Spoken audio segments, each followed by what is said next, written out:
भारतवर्ष में उस समय इस्लाम का प्रचार नहीं हुआ था। राजा पृथ्वीराज चौहान उस समय भारत पर शासन कर रहे थे। राजा पृथ्वीराज नियमित रूप से अपने रक्षकों के साथ पूजा करने के लिए मंदिर जाते थे। उस समय भारत के लोग देवी देवताओं और अग्नि की पूजा करते थे। वे अज्ञानता और कुसंस्कारों में डूबे हुए थे। इसी समय एक रात हजरत ख्वाजा मोइनुद्दीन चिश्ती रहमतुल्लाह अलैहि अपने घर में सो रहे थे। गहरी रात में उन्होंने एक ख्वाब देखा। उन्होंने देखा कि रसूल सल्लल्लाहु अलैहि वसल्लम कह रहे हैं, हे ख्वाजा मोइनुद्दीन, तुम हिंदुस्तान जाओ, वहां जाओ और दीन का प्रचार करो, इस्लाम का संदेश फैलाओ। हिंदुस्तान के लोग कुसंस्कारों में फंसे हुए हैं, तुम जाओ और उन्हें अल्लाह के रास्ते पर लाओ। यह ख्वाब देखने के बाद ख्वाजा मोइनुद्दीन चिश्ती जाग गए। इसके बाद उन्होंने देर नहीं की और अगले दिन अपने कुछ साथियों के साथ हिंदुस्तान के रास्ते पर निकल पड़े। कई दिनों तक लंबा सफर तय करने के बाद वे भारत के राजस्थान के अजमेर नामक स्थान पर पहुंचे। उस समय वहां राजा पृथ्वीराज चौहान का शासन था। उनके खिलाफ बोलने की किसी में हिम्मत नहीं थी। उधर ख्वाजा मोइनुद्दीन चिश्ती और उनके साथी लंबा सफर तय करने की वजह से थक चुके थे, इसलिए उन्होंने अजमेर के तारागढ़ पहाड़ के नीचे आराम किया। इसी दौरान नमाज का समय हो गया। ख्वाजा मोइनुद्दीन चिश्ती ने अपने साथियों से कहा,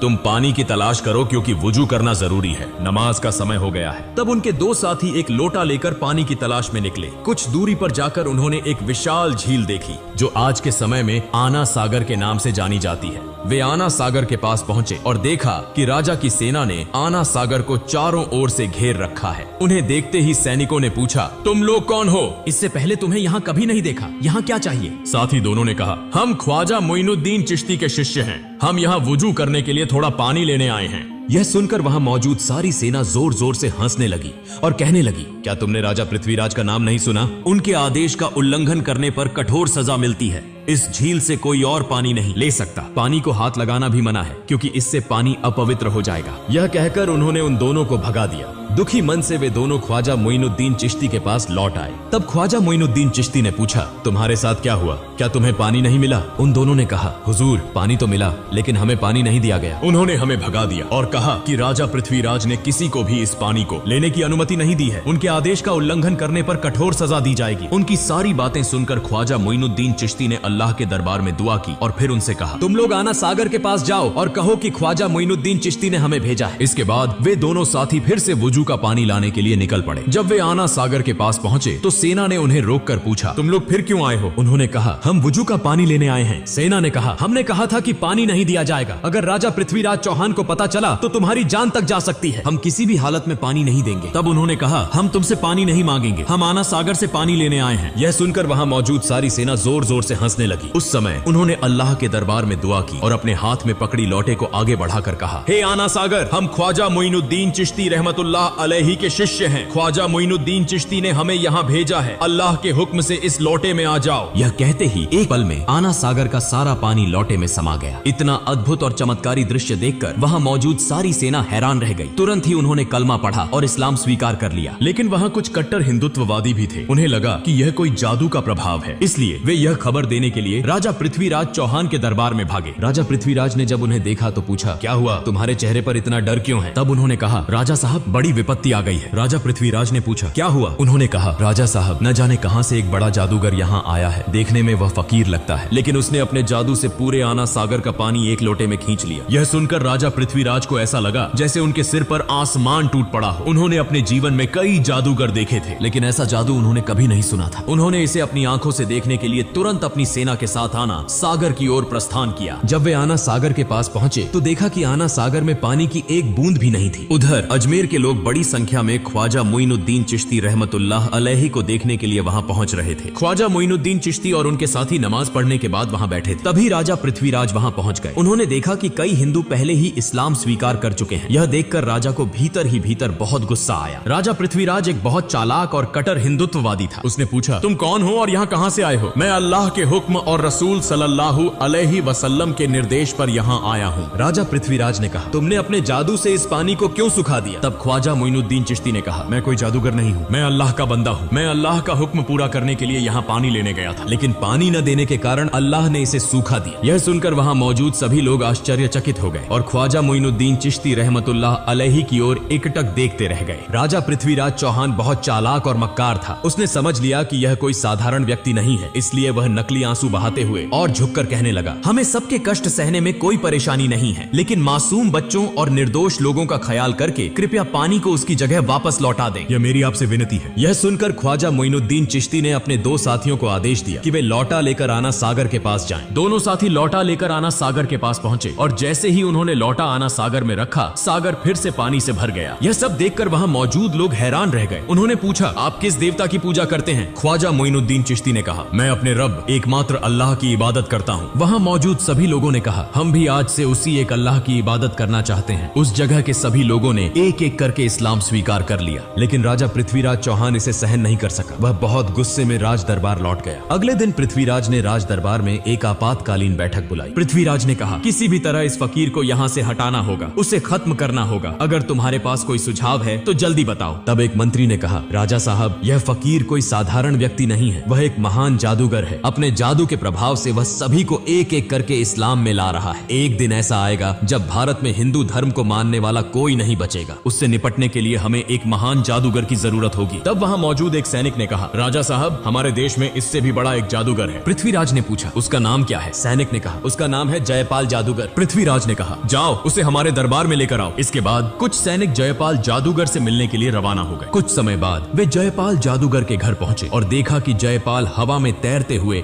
गहरी ध्यान अवस्था में है। जैसे ही उसने सैनिकों को देखा, वह नीचे उतर आया और कहा, राजा ने तुम्हें भेजा है ना? यह सुनकर सैनिक चौंक गए। उन्होंने सोचा कि अब काम बन जाएगा। उन्होंने सारी बातें जयपाल जादूगर को बताई। फिर वे जयपाल जादूगर को राज दरबार में लेकर आए। जयपाल ने पूछा, राजा साहब, आपने मुझे क्यों बुलाया है? राजा पृथ्वीराज ने कहा, हमने सुना है कि आप भारत के सबसे बड़े जादूगर हैं। हम एक बड़ी समस्या में फंसे हैं और आपको इसे हल करना होगा। जयपाल ने कहा, बताइए, मैं आपके लिए क्या कर सकता हूँ? पृथ्वीराज ने कहा, आप भी हिंदू हैं और हम सभी हिंदू हैं, लेकिन कहीं से एक फकीर आया है। वह अपने जादू के प्रभाव से एक एक करके सभी को हिंदू धर्म छोड़कर इस्लाम में ले जा रहा है। आपको उससे मुकाबला करना होगा। अगर आप उसे देश से भगा सकते हैं या उसे खत्म कर सकते हैं तो आपको एक बड़ा इनाम दिया जाएगा। यह सुनकर जयपाल जादूगर ने कहा, महाराज, आप चिंता न करें। कितने बड़े बड़े जादूगर मेरे सामने झुके हैं और यह तो केवल एक साधारण फकीर है। इसे खत्म कर ही मैं आपके सामने आऊंगा। इसके बाद जयपाल जादूगर अपने जादू की मदद से गरीब नवाज ख्वाजा मोइनुद्दीन चिश्ती रहमतुल्लाह अलैहि को खोजने निकला। कुछ दूर जाने के बाद जयपाल जादूगर ने देखा कि ख्वाजा मोइनुद्दीन चिश्ती रहमतुल्लाह अलैहि तारा पर्वत की एक चट्टान के कोने में अल्लाह की इबादत में मग्न है। वह कोई दिशा नहीं देख रहे। यह देखकर जयपाल जादूगर पीछे से उस दिशा में बढ़ा और बोलने लगा, इस फकीर को मारना मेरे लिए कोई बड़ी बात नहीं है। मैंने पीछे से आकर देखा भी नहीं। यह कौन सा जादू है? यह कहकर उसने अपने जादू से उस पर्वत से एक विशाल चट्टान को उठाया और जैसे ही वह ख्वाजा मोइनुद्दीन चिश्ती को दबाने के लिए जा रहा था, ख्वाजा मोइनुद्दीन चिश्ती रहमतुल्लाह अलैहि ने अपनी अंगुली उठाकर कहा, हे तारा पर्वत की चट्टान, क्या तुम नहीं देख रहे कि मैं अल्लाह की इबादत कर रहा हूँ? अगर तुम अल्लाह की तरफ से आई हो तो मुझे दबाकर मार दो, और अगर तुम शैतान की तरफ से आई हो तो वहीं खड़ी रहो। यह सुनते ही चट्टान वहीं रुक गई, 1 इंच भी नहीं हिली। जयपाल जादूगर एक के बाद एक जादू दिखा रहा था, लेकिन कुछ भी कर नहीं पा रहा था। इस शक्ति को देखकर जयपाल जादूगर हैरान और चकित हो गया। उसने समझ लिया कि यह साधारण व्यक्ति नहीं है और मेरे जादू का यहाँ कोई असर नहीं होगा। इसलिए बिना देर किए जयपाल जादूगर ने ख्वाजा मोइनुद्दीन चिश्ती रहमतुल्लाह अलैहि के सामने हार मान ली और इस्लाम धर्म स्वीकार कर लिया। अगले दिन से पूरे भारत में यह खबर फैल गई कि भारत का सबसे बड़ा जादूगर जयपाल एक फकीर के सामने हार गया और उस फकीर का नाम गरीब नवाज ख्वाजा मोइनुद्दीन चिश्ती रहमतुल्लाह अलैहि था। उसने इस्लाम धर्म अपनाया और उसी रब की इबादत की जिसके सामने किसी भी शक्ति का मुकाबला नहीं हो सकता। भारत के लोग कहने लगे, वह जिस रब की इबादत करता है उसकी शक्ति कितनी बड़ी होगी कि उसका सामना करने के लिए कोई भी शक्तिशाली नहीं है। हमें भी उसी रब की इबादत करनी चाहिए। यह कहकर लोग दल बदल कर इस्लाम धर्म अपनाने के लिए ख्वाजा मोइनुद्दीन चिश्ती रहमतुल्लाह अलैहि के पास जाने लगे। यह खबर पाकर राजा पृथ्वीराज चौहान बहुत चिंतित हो गया। वह समझ नहीं पा रहा था कि अब क्या करे। तब एक मंत्री ने कहा, राजा साहब, जयपाल जादूगर ने इस्लाम धर्म स्वीकार कर लिया है और बहुत से लोग एक एक करके इस्लाम धर्म अपनाने जा रहे हैं। मुझे लगता है कि वह साधारण व्यक्ति नहीं है, उसकी बहुत शक्ति है, उसे हराना असंभव है। हमें उसकी बात माननी चाहिए। राजा पृथ्वीराज चौहान ने कहा, इतनी आसानी से मैं हार मानने वाला नहीं हूँ, इसलिए तुम लोग जाओ और उस फकीर को यहाँ बुला कर लाओ। इसके बाद कुछ सैनिक उस फकीर के पास खबर देने के लिए रवाना हो गए। वे वहाँ पहुँचे और कहने लगे, राजा साहब आपको बहुत महत्वपूर्ण बात करने के लिए बुला रहे हैं। तब ख्वाजा मोइनुद्दीन चिश्ती रहमतुल्लाह अलैहि खुद राजपथ पर राजा पृथ्वीराज चौहान से मिलने के लिए निकल पड़े। इसी दौरान उस इलाके में एक हिंदू पंडित था जो रोज पूजा करने मंदिर जाता था और मूर्तियों के सामने दूध अर्पित करता था। एक दिन उसकी बेटी ने पंडित से पूछा, पिताजी, आप रोज दूध लेकर मंदिर जाते हैं और वह दूध मूर्तियों के सामने डालते हैं, क्या मूर्तियाँ दूध पीती हैं? पंडित ने कहा, बिल्कुल नहीं, मूर्तियाँ कभी दूध नहीं पीती, हम उन्हें पूजा करते हैं। उसकी बेटी ने कहा, पिताजी, मैं देखना चाहती हूँ कि क्या सचमुच यह मूर्तियाँ दूध पीती हैं? पंडित ने कहा, ऐसी बातें नहीं करनी चाहिए, यह हमारे हमारे भगवान की मूर्तियां हैं। क्या मूर्तियां कभी दूध पीती हैं? लेकिन उसकी बेटी ने कहा, पिताजी मैं आज दूध लेकर जाती हूँ और देखती हूँ कि ये मूर्तियां सच में दूध पीती हैं या नहीं। फिर एक दिन उसकी बेटी दूध लेकर मंदिर पहुंची और मूर्तियों के सामने कहने लगी, तुम हमारे भगवान हो तो तुम्हें तो मेरी बात सुननी चाहिए। मैंने दूध लाकर लाया है, तुम इसे पी लो। लेकिन मूर्तियों से कोई उत्तर नहीं मिला। लड़की फिर बोली, क्या हुआ? क्या तुम मेरी बात नहीं सुन रहे हो? तुम इस दूध को पियो, मैं इसे अपनी आंखों से देखना चाहती। लेकिन मूर्तियों से कोई उत्तर नहीं आया। तब लड़की ने खुद अपना सिर मूर्तियों के सामने धर लिया और रोते रोते खून बहाने लगी। ठीक उसी समय गरीब नवाज ख्वाजा मोइनुद्दीन चिश्ती रहमतुल्लाह अलैहि वहां से गुजर रहे थे। उन्होंने रोने की आवाज सुनी और मंदिर में प्रवेश किया। उन्होंने देखा कि एक लड़की का सिर खून से सना हुआ था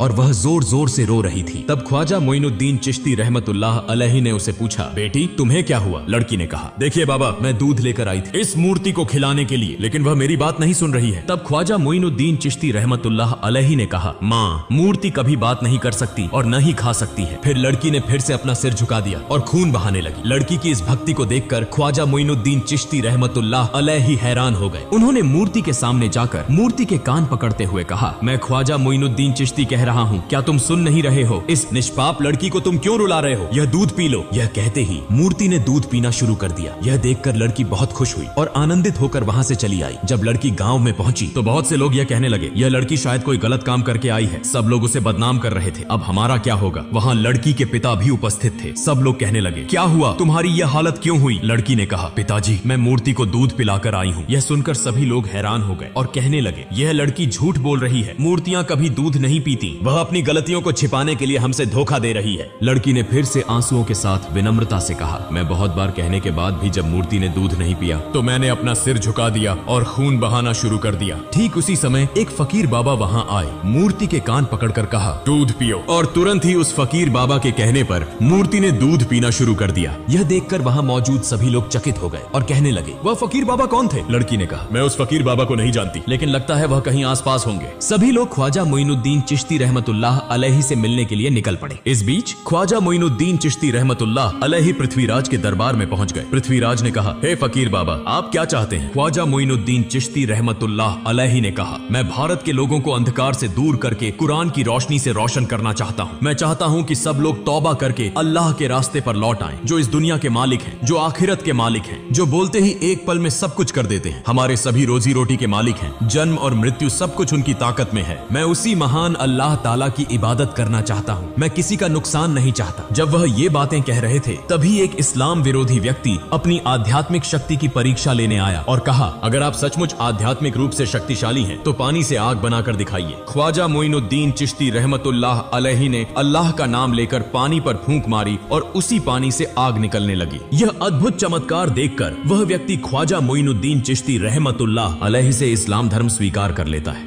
इस समय दरबार के सभी लोग, राजा पृथ्वीराज भी यह समझ गए कि ऐसे अल्लाह वाले व्यक्ति के साथ कभी मुकाबला नहीं किया जा सकता। कई चमत्कारी घटनाओं को देखकर उन्होंने कोई देर नहीं की, माफी मांगी और साथ ही ख्वाजा मोइनुद्दीन चिश्ती रहमतुल्लाह अलैहि के हाथों में हाथ डालकर उनके मुरीद बन गए और इस्लाम धर्म स्वीकार कर लिया। ख्वाजा मोइनुद्दीन चिश्ती रहमतुल्लाह अलैहि ने उन्हें माफ कर दिया। फिर ख्वाजा मोइनुद्दीन चिश्ती रहमतुल्लाह अलैहि वहां से चले गए और अपने साथी संगियों के साथ तारागढ़ पहाड़ के उस स्थान पर स्थित हो गए। ख्वाजा मोइनुद्दीन चिश्ती रहमतुल्लाह अलैहि जब एक स्थान पर अल्लाह की इबादत में मग्न थे, ठीक उसी समय एक हिंदू पंडित और अन्य लोग उस स्थान से गुजर रहे थे। तब पंडित की बेटी ने कहा, देखो वह फकीर बाबा जो बैठे हैं, वही फकीर बाबा अपने शब्दों से मूर्ति को दूध पिलाए थे। फिर वे सभी ख्वाजा मोइनुद्दीन चिश्ती रहमतुल्लाह अलैहि के पास पहुंचे और कहा, हे फकीर बाबा, आप कौन हैं और आप किस जादू को जानते हैं कि आपकी बातों से मूर्ति दूध पीने लगी? ख्वाजा मोइनुद्दीन चिश्ती रहमतुल्लाह अलैहि ने कहा, मैं तो अल्लाह का एक बंदा हूँ, मेरी बातों से कुछ नहीं होता, जो अल्लाह कहता है वही होता है, मैं उसी अल्लाह की इबादत करता हूँ। तब उन्होंने कहा, हम आज से उस अल्लाह की इबादत करना चाहते हैं। इस भारत में तो सब लोग एक एक करके इस्लाम धर्म स्वीकार कर रहे हैं, हमें भी इस्लाम धर्म स्वीकार कराइए। फिर वे सभी इस्लाम धर्म स्वीकार कर गए। कुछ दिनों बाद ख्वाजा मोइनुद्दीन चिश्ती रहमतुल्लाह अलैहि एक जंगल के बीच से गुजर रहे थे। रास्ते में उन्होंने देखा कि कुछ हिंदू पंडित और वहाँ मौजूद लोग अग्नि पूजा कर रहे थे। यह देखकर ख्वाजा मोइनुद्दीन चिश्ती रहमतुल्लाह अलैहि उनके पास गए और कहा, आप लोग आग की पूजा क्यों क्यों कर रहे हैं? यह आग आपको क्या फायदा देती है? तब उन्होंने कहा, यह आग हमारा खुदा है, हम इसे खुश कर रहे हैं ताकि मौत के बाद नरक की आग से मुक्ति मिल सके। ख्वाजा मोइनुद्दीन चिश्ती रहमतुल्लाह अलैहि ने कहा, ठीक है, अगर आप आग को खुश कर रहे हैं तो इसे छू कर देखिए, देखें क्या आग आपको जला देती है। एक व्यक्ति ने कहा, यह क्या कह रहे हैं, आग को छूने से हाथ जल जाएंगे। ख्वाजा मोइनुद्दीन चिश्ती रहमतुल्लाह अलैहि ने कहा, आप लोग उस खुदा की इबादत कर रहे हैं जो आपको जला देगा, लेकिन मैं ऐसे खुदा की इबादत करता हूँ जिसके हुक्म से आग ठंडी हो जाती है। यह सुनकर एक अन्य हिंदू पंडित जोर से हंसा और कहा, आग का धर्म तो जलाना है और आप कह रहे हैं तो इसे हमें दिखाकर दिखाइए। ख्वाजा मोइनुद्दीन चिश्ती रहमतुल्लाह अलैहि ने कहा, मैं अल्लाह के एक ख्वाजा मोइनुद्दीन चिश्ती रहमतुल्लाह अलैहि हूँ, अल्लाह के हुक्म से तुम ठंडे हो जाओ। यह कहते हुए ख्वाजा मोइनुद्दीन चिश्ती रहमतुल्लाह अलैहि आग के अंदर प्रवेश कर गए, लेकिन वे यह देखकर हैरान रह गए कि ख्वाजा मोइनुद्दीन चिश्ती रहमतुल्लाह अलैहि आग में प्रवेश कर गए, लेकिन एक भी जलन नहीं हुई। यह अद्भुत घटना देखकर वहाँ सभी लोग हैरान हो गए और कहने लगे, आप कौन हैं और आप किस खुदा की इबादत करते हैं? ख्वाजा मोइनुद्दीन चिश्ती रहमतुल्लाह अलैहि ने कहा, मेरा नाम गरीबे नवाज ख्वाजा मोइनुद्दीन चिश्ती रहमतुल्लाह अलैहि है, जो पूरे ब्रह्मांड के पालनहार हैं, उनके सिवा कोई पूज्य नहीं है, वह सारी ताकत के मालिक हैं, मैं उसी अल्लाह की इबादत करता हूँ। यह सुनकर वहाँ मौजूद सभी लोग बोले, हम भी आज से उस मालिक की इबादत करना चाहते हैं, और इस प्रकार वहाँ मौजूद सभी लोगों ने इस्लाम धर्म स्वीकार कर लिया। फिर इस घटना के बाद ख्वाजा मोइनुद्दीन चिश्ती रहमतुल्लाह अलैहि ने भारत में आकर कुरान के प्रकाश से इस्लाम धर्म का प्रचार किया और अल्लाह ताला द्वारा दिए गए चमत्कारों को देखकर करोड़ों हिंदुओं ने इस्लाम धर्म स्वीकार किया। यह एक अद्वितीय उदाहरण बन गया और इस प्रकार पूरे भारत में इस्लाम धर्म फैल गया। प्रिय दोस्तों, अगर आप चाहते हैं कि ख्वाजा मोइनुद्दीन चिश्ती रहमतुल्लाह अलैहि के निधन के बाद हुए चमत्कारों का पाठ हम आपके साथ साझा करें, तो कृपया कमेंट बॉक्स में लिखें और आज के वीडियो के बारे में आपकी राय क्या है कृपया कमेंट करें। आमीन।